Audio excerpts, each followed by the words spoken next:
Oi, gente! Graça e paz para todos vocês. Seja bem-vindo mais uma vez a este canal Verdadeira Graça, desse seu irmão em Cristo, Nilson Queiroz.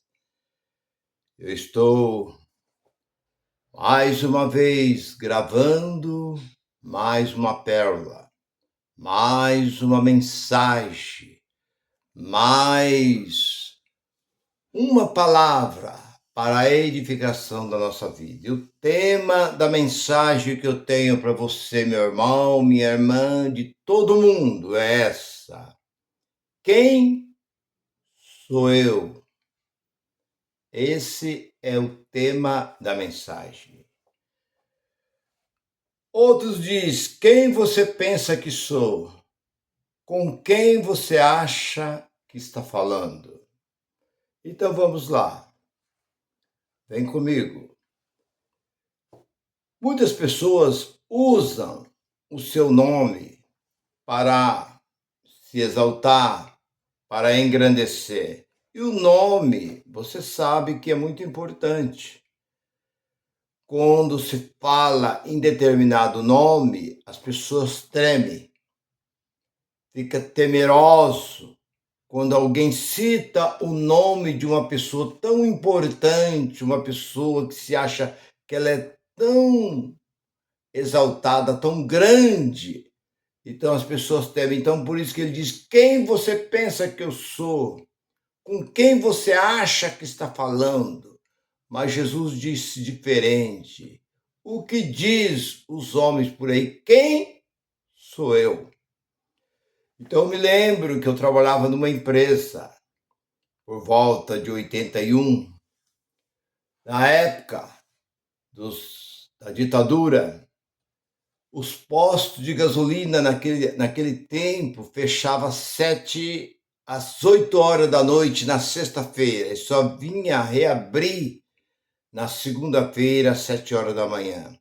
Muitos caminhões, muitos carros ficavam prejudicados, não conseguia viajar, porque os postos fechavam às 8 horas da noite. Mas na sexta-feira ele fechava, só voltava na segunda-feira. Isso foi na época da ditadura, foi muito difícil. Então, eu, como caminhoneiro naquela época, os caminhões não podiam andar vazio. Os caminhões tinham que andar um sobre o outro. Se o caminhão tivesse carga, ele podia andar.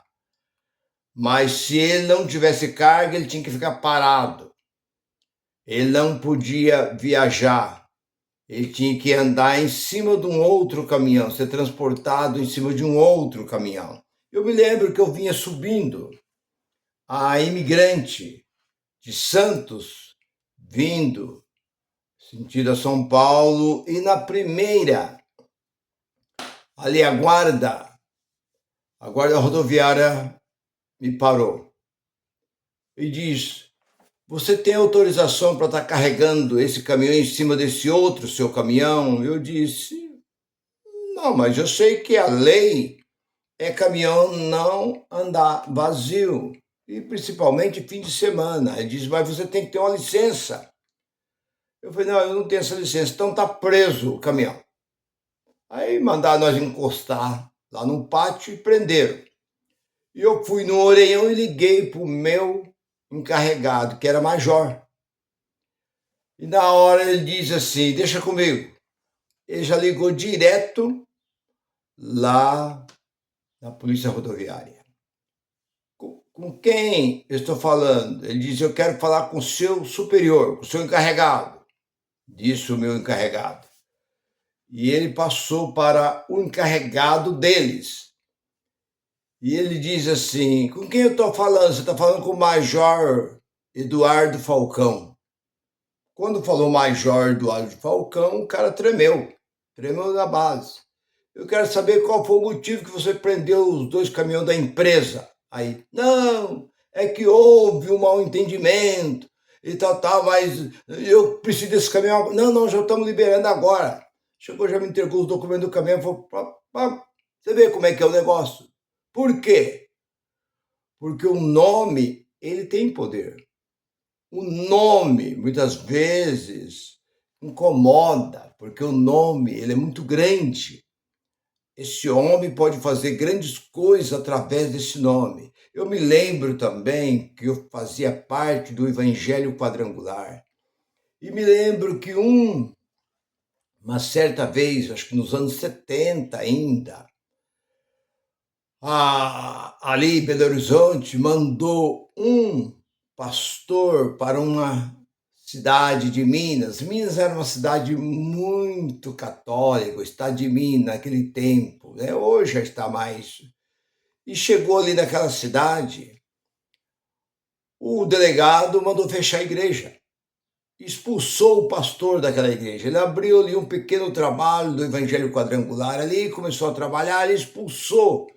Mandou, o pastor pegou as coisinhas dele, a mala dele, a família dele, e veio embora.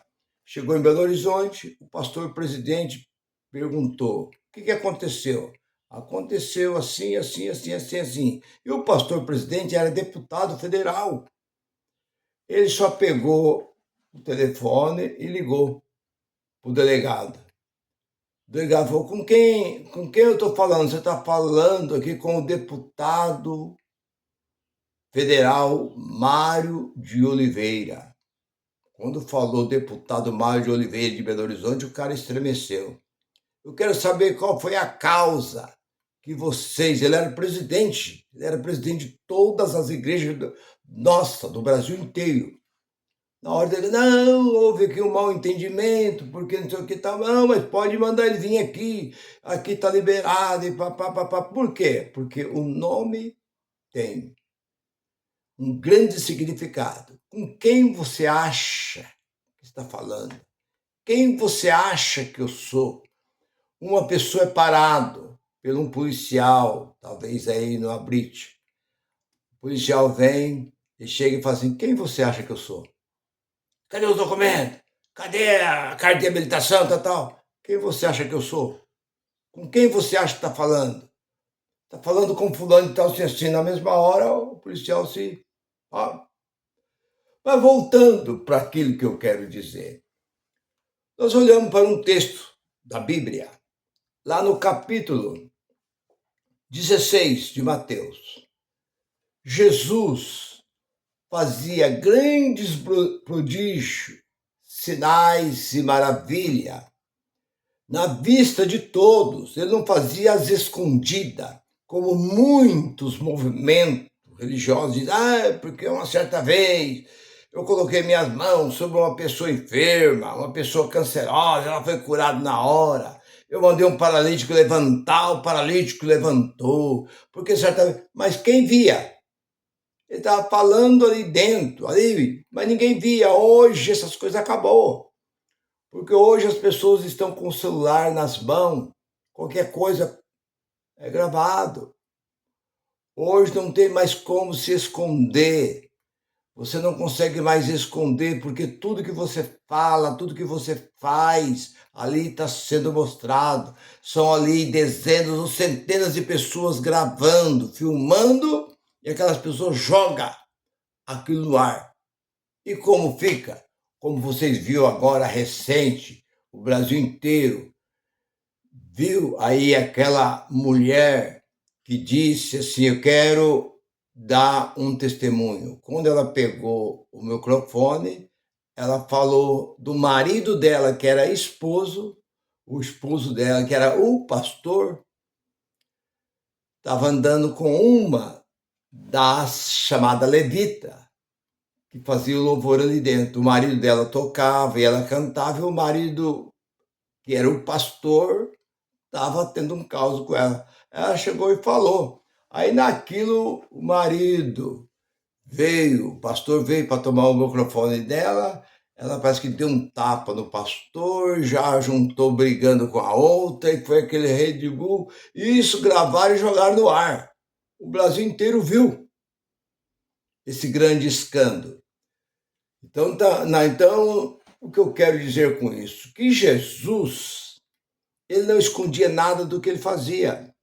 Tudo que ele fazia era aos olhos do povo. O povo via quando alguém se levantava contra, dizia alguma coisa, a própria palavra, essa palavra diz que muitas vezes entre os judeus e os fariseus havia discussão, porque uns diziam ele engana, outros diziam não, ele cura, ele expulsa, ele deu de comer e de beber a milhares de pessoas, porque ele fez, porque ele faz, então ele fazia na vista de todos, então ele pergunta para os seus apóstolos, ali no capítulo 16 de Mateus, lá pelo versículo 15, 16, 17, ele pergunta, o que diz os homens por aí, quem sou eu?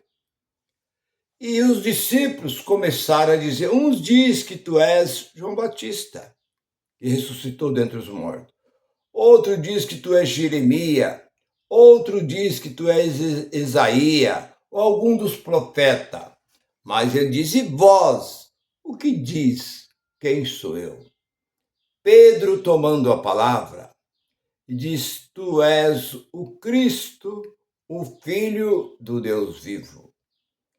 Jesus disse, Pedro, não revelou a carne e nem o sangue, mas sim o meu Pai que está no céu. Então, ele teve uma revelação de Deus para declarar que Jesus era o Cristo verdadeiro. Jesus se alegrou com isso, mas na mesma hora, Jesus também disse assim, tu és Pedro, e sobre essa pedra, por isso que aí tem dado muita falta de entendimento. Tu és Pedro, sobre esta pedra, esta rocha, porque a pedra vem da rocha, sobre esta rocha edificarei a minha igreja.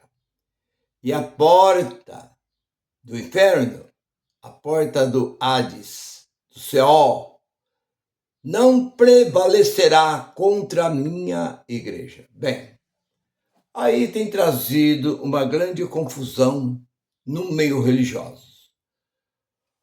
Porque eu já ouvi muitos que têm torcido esta palavra. Tá vendo, irmão? O inferno fica bem próximo do paraíso. Porque aqui Jesus diz que a porta do inferno não vai prevalecer contra a igreja dele. Então o inferno fica muito próximo. Vocês podem ver que Lázaro e o rico, Lázaro estava no paraíso e o rico estava no Hades.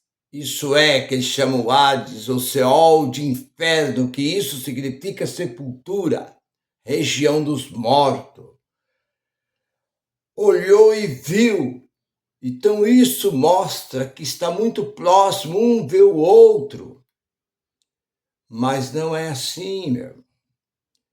Quando Jesus disse que a porta do inferno, do Hades, do Seol, não ia permanecer na porta, a porta não permanece sobre a minha igreja.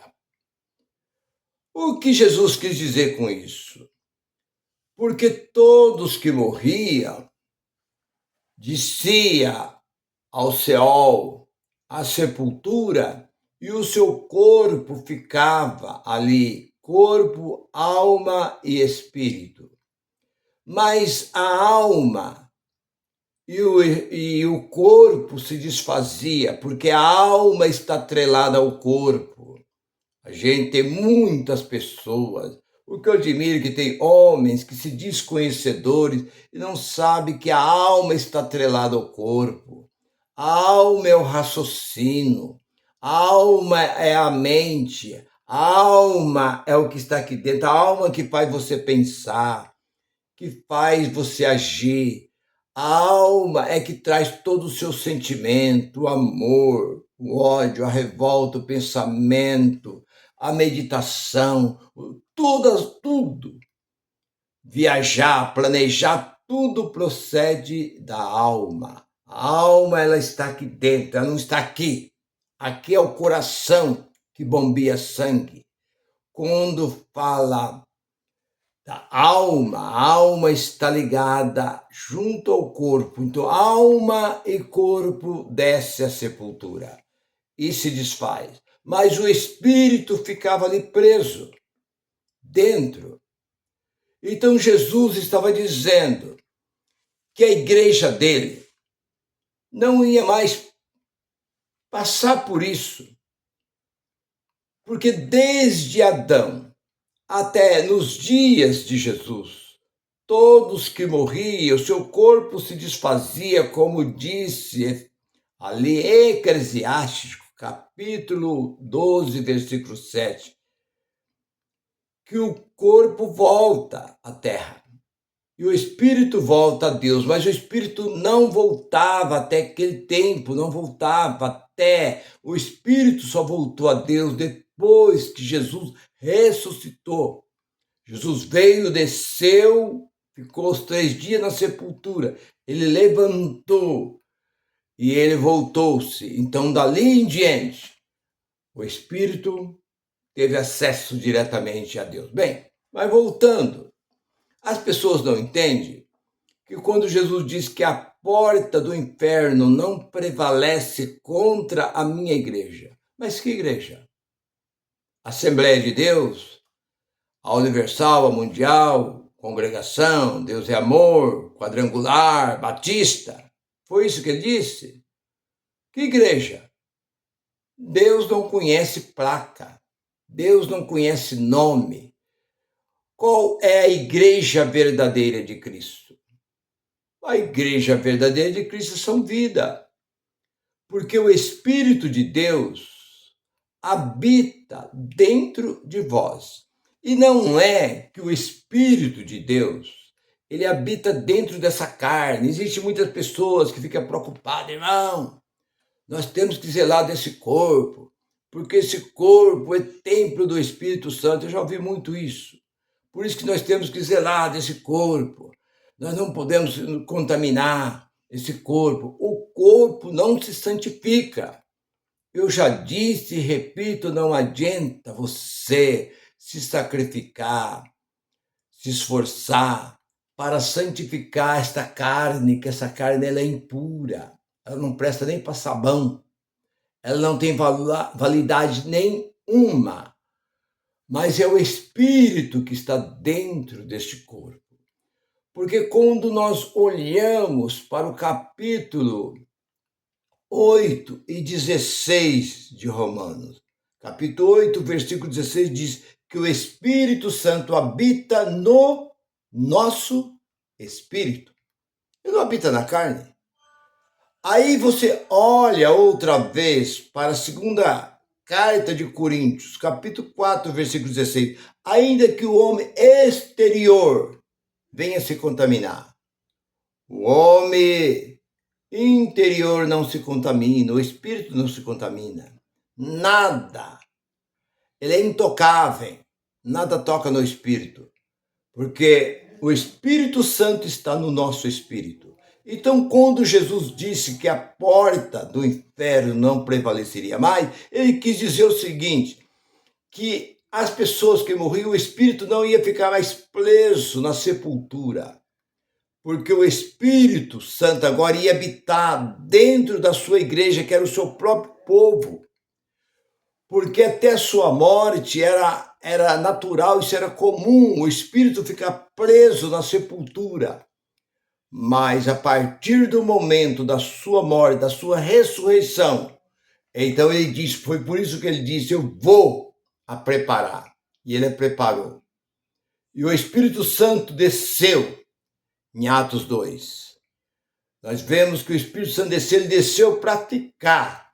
Ele não veio conforme foi nos tempos antigos, nos tempos dos profetas, que ele vinha, ficava por algum tempo, e depois ele acabava ali de trazer a profecia, ele retornava novamente ao céu. Mas o Espírito veio para ficar. Por isso que 3:16 de 1 Coríntios diz, não sabeis que vós são templo e morada do Espírito Santo de Deus. Então, nós somos a verdadeira igreja. Então, se você tinha dúvidas sobre isso, que as pessoas não sabiam o que significava, que a porta do Seol, a porta do Hades, não ia permanecer, porque já não era mais conforme era antes. Mas agora o Espírito, ele já sai diretamente. Quando esse corpo tombar, Coríntios capítulo 5, ele já vai direto e volta-se para Deus. Esse corpo é pó, do pó ele veio, para o pó ele volta, mas o Espírito é de Deus, ele volta para Deus, porque Deus ele é o Pai do Espírito. Meu irmão, você não tenha dúvida dessas palavras que eu estou falando. Eu creio que eu esclareci muito bem muitas pessoas que estão em dúvida. Por que Deus disse isso? Por que Deus falou assim? Por que Jesus usou assim? Porque o povo naquele tempo não tinha esse entendimento e nem tampouco até agora, por quase 2000 anos, essa chamada igreja permaneceu debaixo da mentira. Mas hoje, pela graça, nós estamos revelando a verdade. Nós estamos desmentindo essa mentira. Nós estamos aqui para desfazer a mentira de todas, não é de alguma. Todas as religiões estão debaixo de maldição, mas a graça não, porque a graça é Paulo. Paulo não andou debaixo de maldição.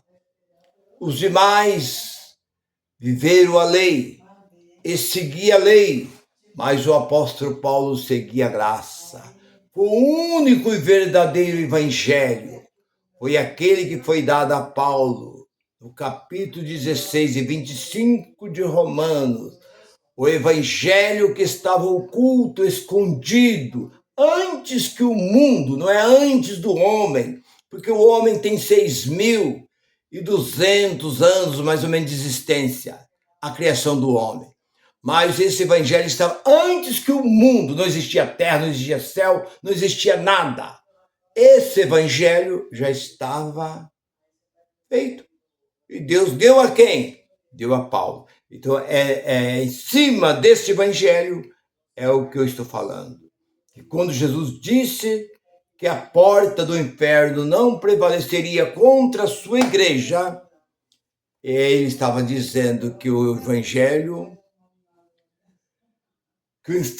que o evangelho era a verdadeira palavra para transformar vida. E a porta desse inferno, que era a sepultura, que era o Hades, que segurava as almas, não ia mais segurar, mas que agora a alma, isso é, o espírito, tinha acesso diretamente a Deus.